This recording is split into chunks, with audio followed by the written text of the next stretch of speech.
News और इस वक्त आपके साथ मैं हूं शांभवी सिंह। हमारे खास कार्यक्रम चंदन भविष्यवाणी में आपका स्वागत है। इस वक्त हमारे साथ स्टूडियो में मौजूद हैं जाने माने भविष्यवक्ता, डबल गोल्ड मेडलिस्ट, तंत्र सम्राट डॉक्टर चंदन शास्त्री, जो बताएंगे आपको आपके जीवन से जुड़ी उन तमाम समस्याओं के समाधान। शास्त्री जी, आपका हमारे स्टूडियो में स्वागत है। नमस्कार। शास्त्री जी, मैं आपसे सबसे पहले जानना चाहूँगी, आजकल का जो जीवन जो है वो बहुत ही चलता हो गया है। लोग मशीन की तरह काम कर रहे हैं और काम करने के बीच में उनके साथ तमाम तरह की समस्याएं आती हैं। कुछ लोग हैं जिनका कहना है कि वो नौकरी में बहुत मेहनत कर रहे हैं पर उन्हें सफलता नहीं मिल रही है, तो लोगों का कहना है कि शायद उन्हें किसी की नज़र लग गई है। तो कहाँ तक ये बात सच है, क्या नज़र होती है? सबसे पहली बात देखिए कि आखिर नज़र तो सच होता ही है जी। लेकिन नज़र है क्या चीज़, पहले इसको देखना होगा। नज़र जो होता है वो आँख की रेटिना से उसको निकलता है। उसकी जो ऊर्जा है, शरीर की जो ऊर्जा है जी। वो आँख की रेटिना से माध्यम से जो है वो आपको जो है नज़र निकलता है, माने उसकी ऊर्जा निकलती है। और वो ऊर्जा जो है प्रकृति की ऊर्जा के साथ में मिल करके सही और निश्चित जगह पर वो कार्य करता है, जिसके चलते जो है कि सामने वाला प्रभावित होता है। लेकिन सबसे बड़ा चीज़ होता है कि मानव जो है जब तरक्की की ओर जाते हैं, कोई भी इंसान, आम इंसान जब आगे बढ़ते हैं, तरक्की की ओर जाते हैं, तो निश्चित तौर से 4-5 जो है उनके पीछे दुश्मन खड़ा हो जाता है। और उनकी जो मंशा रहता है, कुछ समाज में कुछ ऐसे लोग हैं कि उनकी मंशा एक ही रहता है कि कोई भी लोग अगर आगे बढ़ता है तो उसको किसी भी तरह से बाधा पहुंचा दो, उसका विनाश हो जाए, उसको फायदा नहीं हो। ये जेलसी के भावना बहुत से लोगों के अंदर रहता है। लेकिन जिसके जो भावना रहता है उसी के अनुसार जो शरीर की जो ऊर्जा है वो आप काम करता है। तो वो जो ऊर्जा जो है वो सारे के सारे ऊर्जा, देखिएगा कि कोई भी आदमी काम कुछ भी करता किसी तरह से, जैसे कोई क्रिमिनल है तो उनकी आंख को देखिएगा, देखने से लगेगा कि ये आदमी बहुत खतरनाक है, डेंजर है। कोई भी आदमी साहित्यकार है, कवि है, ध्यान में रहता तो उनका आंख देखने से पता चल जाएगा कि आदमी सही में निश्चित तौर से साहित्यकार आदमी है, ये सब कुछ है। तो कुछ ऐसे भी लोग हैं जो मन में पाप रखता है, किसी को बाधा पहुंचाता है, किसी का भला नहीं देखना चाहता है, तो उसकी आंख बता देता है। क्योंकि बताता है कि शरीर की ऊर्जा, तमाम ऊर्जा जो है वो आंख के माध्यम से जो है, और आंख के माध्यम से जो ऊर्जा जो है सामने में जो ऊर्जा निकलती है वो इन ऊर्जा प्रकृति की ऊर्जा के साथ मिक्स करके और मिक्सअप होकर के, जिसको WW वेव, जिसको त्वरंग बोलते हैं जी। अब वो त्वरंग जो है वो दिशा निश्चित प्रकृति की ऊर्जा के साथ मिक्सअप होकर सही दिशा पर, जिस जगह पर वो नज़र लगा रहा है उस जगह पर वो प्रभावित होता है, जिसके चलते जो है उनको हानि होने लगता है, नुकसान होने लगता है, कार्य में रुकावट होने लगता है, उनका मति गति काम नहीं करता है, ये चीज़ होता है। लेकिन इससे बचने के लिए उपाय क्या है, सबसे बड़ा चीज़ है। तो इससे बचने के लिए उपाय एक ही है। अगर इस टाइप का नज़र लग जाता है किसी भी तरह से, आपका घर में किसी तरह से, आपके प्रतिष्ठान में नज़र लग जाता है, तो उस नज़र को ठीक करने के लिए, उसको कंट्रोल करने के लिए एक ठो जो है आपको शनिवार के दिन में हरा कागजी नींबू लेना है, बेदाग, जिसमें कोई दाग नहीं होना चाहिए। और वो हरा कागजी को एक ठो कांच के आकर्षक गिलास होना चाहिए, जो अट्रैक्शन गिलास, किसी भी व्यक्ति का आपको नज़र पड़ने से पहले वो जो है कांच के गिलास पर उसको नज़र पड़े। अब वो क्या करना चाहिए, वो एक टेबल पर, जो आपके ऑफिस है, कार्यालय है, चाहे आपके दुकान, व्यवसाय का प्रतिष्ठान है, तो उस काउंटर पर जो है उस गिलास में पानी को रख दीजिए और उस पर जो है एक हरा कागजी नींबू डाल दीजिए, ताकि सामने वाला को कोई भी आदमी प्रभावित पहले उस गिलास पर पड़े। और उस पर एक तो कपूर का मात्रा डाल दीजिएगा, एक टुकड़ा कपूर उसमें डाल दीजिएगा।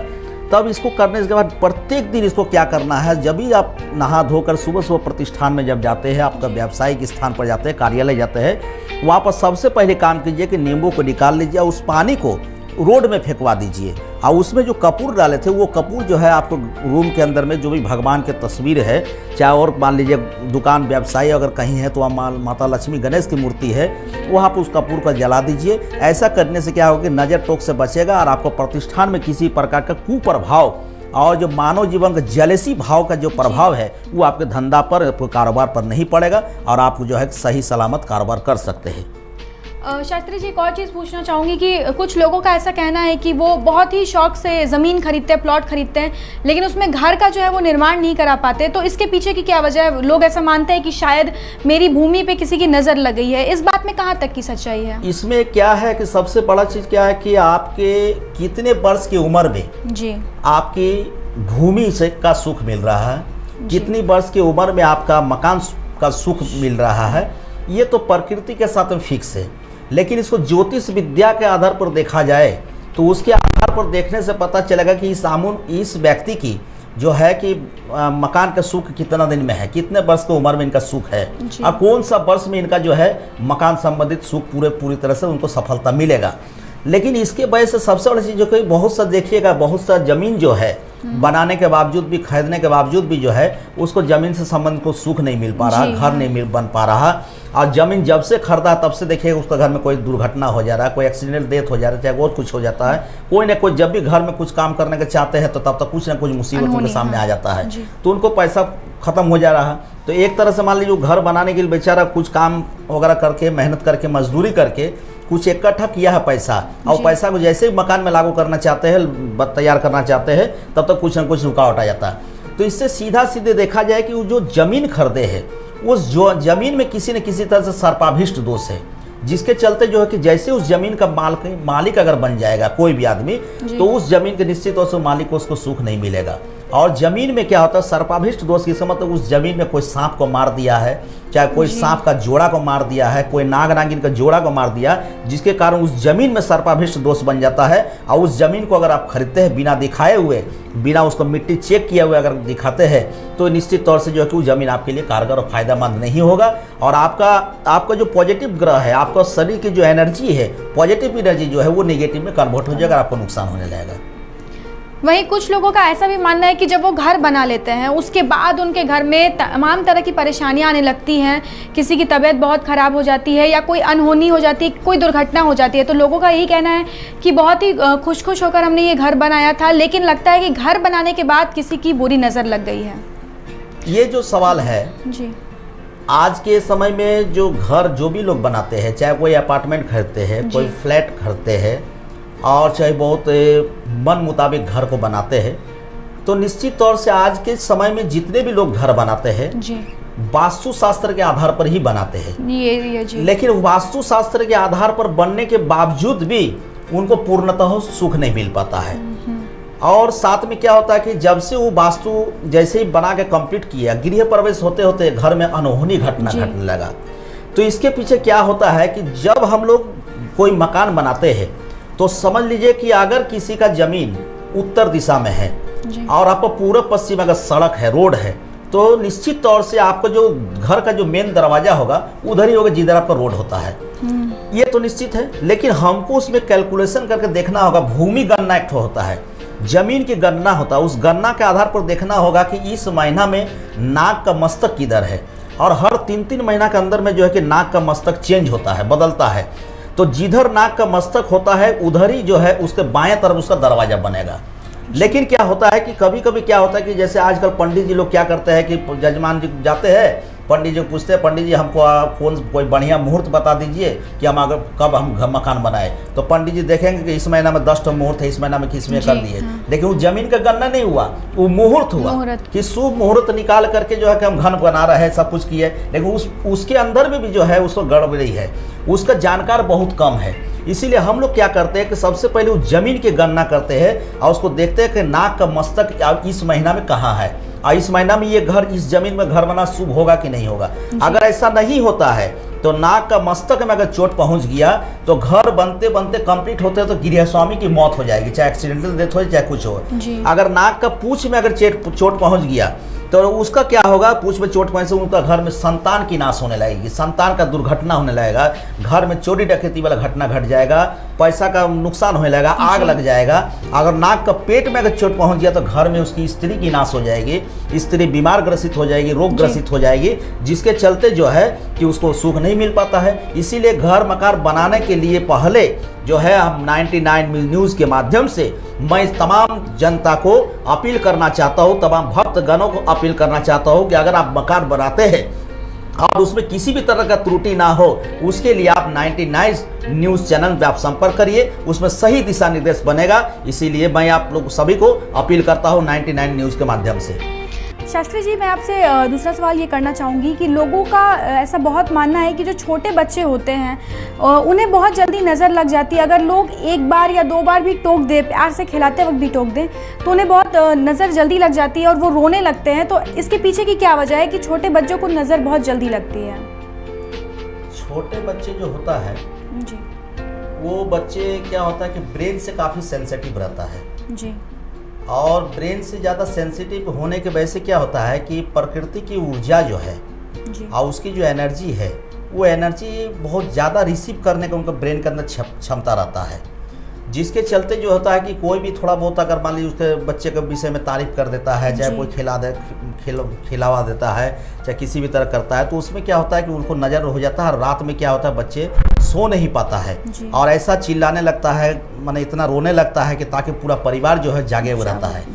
तो इस जगह पर जो नज़र होता है ये तो सही होता है, लेकिन सबसे बड़ा चीज़ क्या होता है कि बच्चे का जो ब्रेन का जो सेंसिटिव पोजीशन है, जो ऑर्गेन है ब्रेन में जिसको नर्वस सिस्टम बोलते हैं, वो प्रकृति के साथ में वो ज़्यादा जुड़ा रहता है। क्योंकि बच्चे जब बच्चे रहता है तो उनको बाहरी दुनिया से उनको कोई मतलब नहीं रहता है, जिसके चलते ब्रेन जो है डिवाइडेड नहीं रहता। ब्रेन उनका जो है एक जगह पर निश्चित रहता है और उसके साथ साथ में ब्रेन का 3 ठो पार्ट होता है, जिसको कॉन्शस, अनकॉन्शस और सबकॉन्शस माइंड कहते हैं। तो अनकॉन्शस और कॉन्शस का माइंड में ही सबकॉन्शस माइंड रहता है, जिसको चेतन, अवचेतन और अर्धचेतन बोलते हैं। तो चेतन और अवचेतन के अंदर में बीच में ही अर्धचेतन रहता है, और जो कि अर्धचेतन होने के बाद साथ साथ में क्या होता है कि अर्धचेतन, चेतन माइंड और आपका जो आपको अचेतन माइंड, जो माइंड होता है, जो आपको कॉन्शस और अनकॉन्शस का माइंड के जो बीच का सबकॉन्शस माइंड है, उसको बैलेंस बनाने का काम करता है। लेकिन क्या होता है कि वो बड़े में, लेकिन जब बच्चा होता है तो बच्चे का क्या होता है कि अनकॉन्शियस माइंड जो है उसकी कम से कम साल से 1.5 साल तक उसको जागृत रहता है। इसलिए देखते होंगे कि आज के बच्चा जो साल भर का बच्चा है, 1 साल बच्चा है, उसको मोबाइल का यूट्यूब खोल कर दे दीजिए, वो पूरा सारा का सारा खोल देगा। उसका देखें नेट अगर बंद भी कर देगा, अपना वो डाटा चालू भी कर लेता है। तो ये उसका ब्रेन इतना सेंसिटिव रहता है, अनकॉन्शियस माइंड इतना ज़्यादा उसको सेंसिटिव रहता है कि उसको रिसीव करता है। तो जिसके वजह से क्या होता है कि कोई भी आदमी उस बच्चे को तारीफ कर दिया, चाहे कोई भी उसको अच्छा बोल दिया, तो उसको नज़र जो आँख के द्वारा जो ऊर्जा निकलता है, वो ऊर्जा उनके शरीर को ज़्यादा प्रभावित करता है, उसको रिसीव करता है। क्योंकि बॉडी के अंदर में इलेक्ट्रोमैग्नेटिक फोर्स होता है और उसको रिसीव करता है। रिसीव करने के साथ में क्या होता है कि बच्चे जब सो जाता है रात में, तो उसको अनकॉन्शियस माइंड जो सोता नहीं है वो जागृत रह जाता है। उसको डरावना दृश्य आने लगता है, उसको तरह तरह का वो दिखावट आने लगता है कि किसी का डरावना दृश्य है, किसी का चेहरा ऐसा है, तो इसकी वजह से बच्चा सो नहीं पाता है, पूरे घर वालों को परेशान कर देता है। लेकिन इससे बचा कैसे जाए? सबसे पहली बात तो इसके लिए जो है कि आपको घर में किसी बच्चे, छोटा छोटा बच्चे अगर घर में है, तो उस घर में फिटकिरी जरूर रखना चाहिए और फिटकिरी का एक टुकड़ा को ले करके उसको तोड़ करके 7 टुकड़ा बना देना है और 7 टुकड़ा फिटकिरी और 1 चम्मच पीला सरसों और 1 चम्मच जो है नमक, ये 3 चीज़ मिला करके उसकी माथा से पैर तक बच्चे को 7 बार उतारने के बाद और उसको जो है कि आग में डाल देने से बच्चे को नज़र टोक जो है ख़त्म हो जाएगा और वो एक प्रोटेक्शन के रूप में, सुरक्षा कवच के रूप में जो है वो बच्चे को काम करेगा और किसी का नज़र नहीं लगेगा।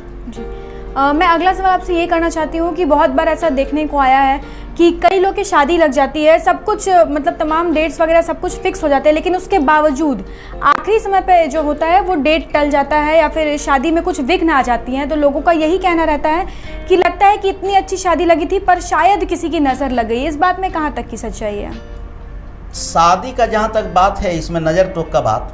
शादी का सबसे बड़ा चीज़ क्या है कि उसकी जो जोड़ा होता है जी,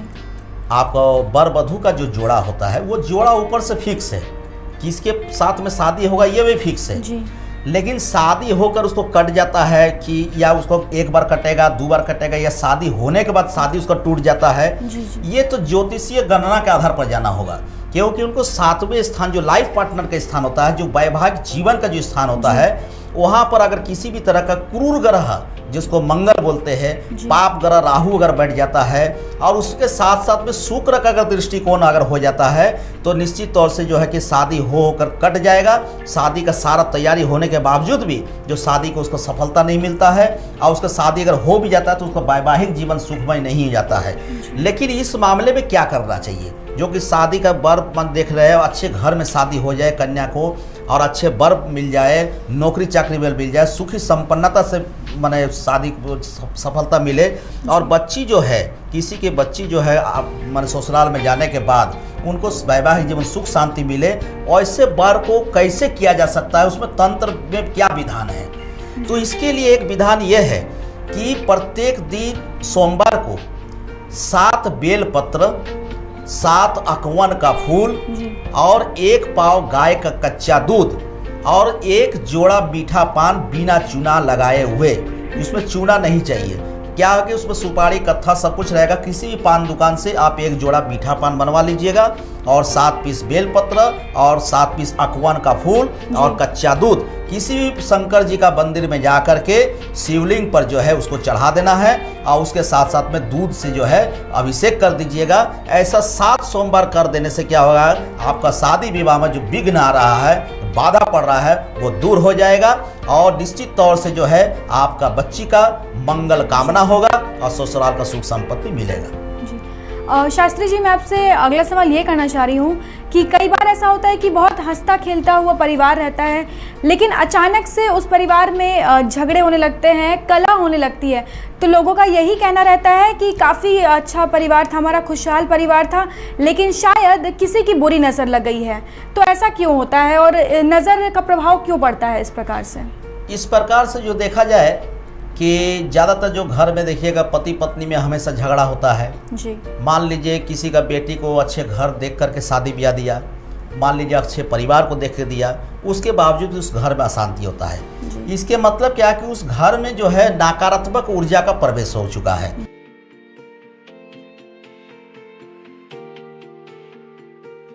बोलने का रहता है कुछ, किसी को बोल देता है कुछ, जो कि सामने वाले को हमेशा बुरा लग जाता है। तो ऐसा स्थिति में घर में क्या होता है कि एक दूसरे को मरने मारने को तैयार हो जाता है। देखिए एक बाद में क्या होगा, शादी ब्याह करने के बाद में देखिए शादी ब्याह टूट जाता है, केस मुकदमा हो जाता है। तो ऐसे में इसका सोल्व क्या है, इसमें क्या निदान करना चाहिए? इसके लिए सबसे बड़ा चीज़ निदान क्या है कि जिस रूम में आपका बेडरूम में है, जिसमें पति पत्नी रहते हैं, उस बेडरूम में शीशा नहीं रखना चाहिए। अगर शीशा आईना अगर रखते हैं तो निश्चित उस घर में जो है अशांति, सुबह उठिएगा माथा भारी रहेगा, सर भारी रहेगा, कलह अशांति होने लगेगा, ये चीज़ होता है। उसके साथ साथ में ये चीज़ को पहले बेडरूम में शीशा को पहले हटा दीजिएगा। उसके साथ साथ देखिएगा कि घर में फिर शांति के लिए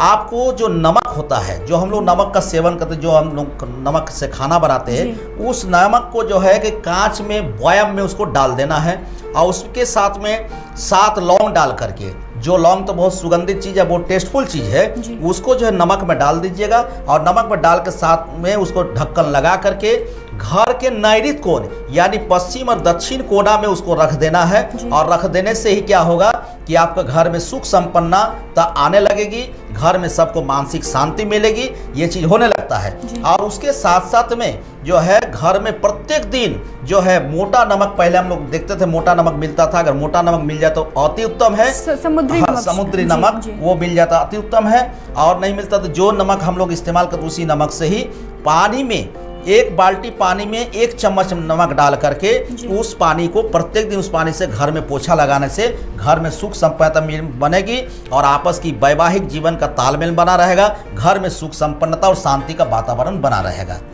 शास्त्री जी, एक और सवाल, जो जैसा कि आपने बताया कि उस कमरे में शीशा नहीं होना चाहिए, लेकिन ऐसा मान्यता है कि शायद वो शीशे में शायद बिस्तर की जो प्रतिबिंब है वो नहीं बननी चाहिए, तो इस बात में कितनी सच्चाई? कमरे में शीशा नहीं होना चाहिए या शीशे में बिस्तर की प्रतिबिंब नहीं दिखनी चाहिए? कमरे के अंदर में शीशा नहीं होता। शीशा क्या होगा, वो फ्लैक्चुएट करता है जी। आपका जो बिंब जो है उसको उल्टा रिएक्शन करता है, उल्टा प्रभावित करता है, जिसके चलते जो है कि शरीर को जो है कि रोग ग्रसित बना देता है। इसलिए उस रूम के अंदर में आपको शीशा नहीं होना चाहिए। अगर आप शीशा रखते हैं तो उसको काला कपड़ा से उसको ढक के रखना पड़ेगा, ताकि जो है कि आपका परछाई उस पर पड़े, रिफ्लेक्ट नहीं होना चाहिए, रिफ्लेक्शन नहीं होना चाहिए। क्योंकि अगर आपको जो शरीर की जो आपको ऊर्जा निकलती है, जो आपको शरीर के अंदर टॉक्सिकेशन है, वो आपको शीशा पर रिफ्लेक्ट करता है, वो रिफ्लेक्ट रिटर्निंग जो है आपके शरीर पर आ जाता है, जिसके कारण जो आपको रोग का संभावना होने का ज़्यादा रहता है, जिसके कारण हम लोग शीशा को नहीं रखते हैं। शास्त्री जी, बहुत से लोगों की ये शिकायत होती है कि उनके बच्चे पढ़ने में काफ़ी तेज़ हैं, जब वो घर में प्रैक्टिस करते हैं तो काफ़ी अच्छा प्रैक्टिस करते हैं, लोगों के सामने बहुत अच्छा जवाब देते हैं,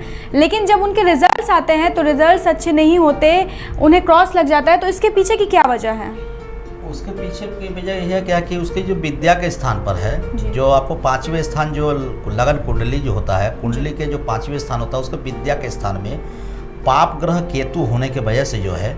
और साथ में अगर चंद्रमा हो जाएगा तो उसका क्या होता है कि आपको तैयारी तो सब कुछ करते हैं, दिमाग को प्रेजेंस ऑफ माइंड तो बहुत मजबूत होता है, लेकिन क्या होता है कि इम्तिहान के समय जब इम्तिहान परीक्षा जब देते हैं तो उस जगह पर वो नर्वस हो जाते हैं, जिसके चलते जो है कि उसका परीक्षा का रिजल्ट खराब हो जाता है। माता पिता हमेशा दुखी रहता है और माता पिताजी बोलते हैं कि इतने बच्चे के पीछे खर्चा करने के बावजूद भी बच्चे रिजल्ट बढ़िया नहीं ला रहा, और उनके अंदर में मन में संदेह हो जाता है, गलत फहमी होने लगता है कि हमारे बच्चे को कोई ना कोई जो नजर लगा दिया है, चाहे मेरा बच्चे जो पढ़ने में बहुत तेज है लेकिन फिर उसके बावजूद भी रिजल्ट इसका परिणाम सही नहीं आ रहा है, इसके मतलब कोई ना कोई किसी न किसी का बुरा नजर लगा हुआ है। लेकिन ऐसा कोई बात नहीं है। उस बच्चे को जो है, उस बच्चे को केतु प्रभावित होने के कारण जो है वो विशेष जो परीक्षा के समय जो होता है उसकी भीड़ देख करके, उसकी माहौल देख करके, उसकी जो आपको जो परीक्षा एग्जाम का जो माहौल और पोजीशन को देख करके वो बच्चे घबरा जाता है, जिसके चलते क्या होता है कि मेमोरी में तरह तरह का निगेटिव चीज़ आता है, जो पढ़ते हैं वो चीज़ नहीं वो कर पाते हैं, उसका प्रेजेंस ऑफ माइंड लुप्त होने जाता है। तो इसमें क्या उपाय है? इसमें सबसे बड़ा चीज़ उपाय है कि उस माता पिता को मैं कहना चाहता हूँ कि जो भी आप अपने बच्चे को अगर आप पढ़ाते हैं तो उसकी जो स्टडी रूम है, उसकी जो पढ़ने का जो रूम है, उस रूम में जो है बच्चे का मुंह जो है हमेशा जो है उत्तर दिशा की तरफ रहना चाहिए और पीठ हमेशा पीछे की तरफ होना चाहिए, दक्षिण की तरफ। और जो आपको टीचर है, जो प्राइवेट टीचर आता है, चाहे आप अपने माता पिता को जो मिल करके जो बच्चे को क्लास लेते हैं, आपके मुंह हमेशा दक्षिण होना चाहिए। और उत्तर दिशा में माता सरस्वती की एक फ़ोटो होना चाहिए, और माता सरस्वती को फोटो में रख करके बच्चे को स्टडी करने से पहले प्रत्येक दिन जो है कम से कम 2 मिनट तक ध्यान करके माता सरस्वती की आराधना करें, उसके बाद पढ़ाई पर ध्यान दें। ऐसा करने से निश्चित तौर से जो है बच्चे का जो है परीक्षा में, इम्तिहान में सफलता मिलेगी। ये मेरा माना हुआ चीज़ है।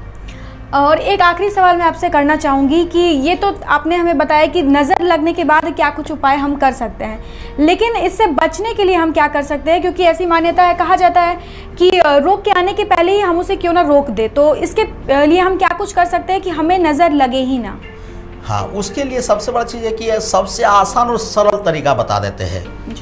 किसी भी बच्चे अगर पढ़ने में बहुत तेज है और उसका जो है देखने में भी तेज ठीक ठाक है, तो उसमें किसी का नज़र नहीं लगे जी। इसके लिए एक उपाय है, शनिवार के दिन में किसी भी 3 ठो अंधा आदमी को नाम ले करके,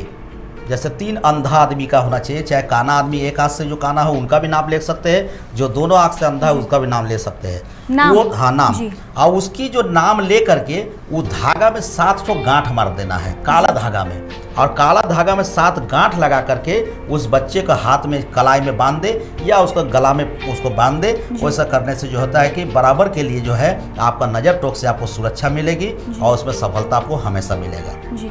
बहुत बहुत धन्यवाद शास्त्री जी। हमारे आज के इस कार्यक्रम के लिए फिलहाल इतना ही। आप सभी